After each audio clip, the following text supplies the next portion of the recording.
నెల్లూరు నగరంలో ప్రముఖ సినీ నటుడు సుమన్ తల్వార్ సందడి చేశారు. నగరంలోని నోవా బ్లడ్ బ్యాంకును సందర్శించిన ఆయన రక్తదాన ప్రాముఖ్యతపై ప్రజల్లో అవగాహన కల్పించారు.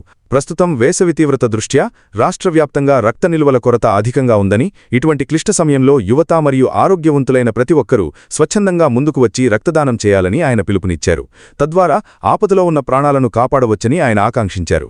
ఈ సందర్భంగా సుమన్ మీడియాతో మాట్లాడుతూ నెల్లూరు నగరంపై తనకున్న మమకారాన్ని చాటుకున్నారు. తనకు నెల్లూరుతో ఎంతో అనుబంధం ఉందని, ఇక్కడి అభిమానులు చూపించే ఆత్మీయత, ప్రేమాభిమానాలు తనకు ఎప్పుడూ గొప్ప అనుభూతిని ఇస్తాయని సంతోషం వ్యక్తం చేశారు.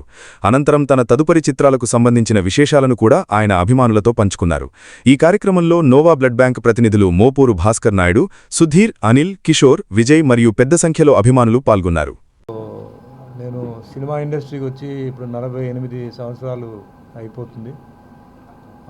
దగ్గర దగ్గర ఇప్పుడు ఈ సంవత్సరం లోపల ఐ థింక్ 1000 పిక్చర్స్ 11 లాంగ్వేజెస్లో అవుతుంది. సో నేను పుట్టింది పెరిగింది చెన్నైలో.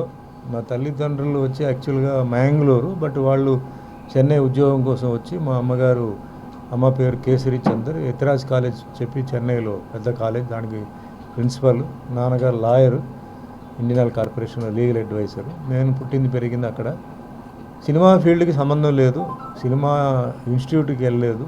కానీ భగవంతుడు ఏం చేశాడంటే తమిళ్ ఫీల్డ్లో 78లో డైరెక్ట్గా హీరోగా స్విమ్మింగ్ పూల్ అనే సినిమాలో నన్ను హీరోగా పరిచయం చేశారు director and producer T R Ramanna.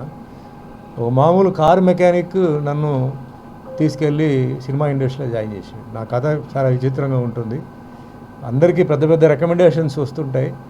నాకేంటంటే ఒక కార్ మెకానిక్ అంటే అతను కూడా వేషాలు వేసే ఒక జూనియర్ ఆర్టిస్ట్ లాంటిది పాపం. అతను నా మీద ఎందుకో అభిమానం, ఎందుకో ఆయనలో నేను ఈ ఇండస్ట్రీలో ఇన్ని సంవత్సరాలు ఉంటాను అని చెప్పి ఆయన ఎందుకో మరి తెలీదు, ఆయన తీసుకెళ్ళి పరిచయం చేశాడు. ఈరోజు నేను ఇంత సాధన నేను సాధించాను. మా తల్లిదండ్రుల ఆశీర్వాదాలు నాకు ముఖ్యంగా చెప్పాలి. అలాగే మా అభిమానులు, మా ప్రొడ్యూసర్లు, డైరెక్టర్లతో చేయడం జరిగింది. టోటల్గా సినిమా అంటే ఏంటో తెలియదు, సినిమా ఫీల్డ్ ఏంటో తెలియదు. అలాంటిది అన్నీ నేర్చుకొని కింద మీద పడి అన్నీ నేర్చుకొని ఈరోజు ఒక లెవెల్కి వచ్చాను. అందులో యాక్షన్ హీరోగా ఉంటూ తర్వాత అన్నమయ్య, శ్రీరామదాసు, సత్యనారాయణ స్వామిలో డివోషనల్ రోల్స్ చేయడం, ఇది చాలా పెద్ద ఒక టర్నింగ్.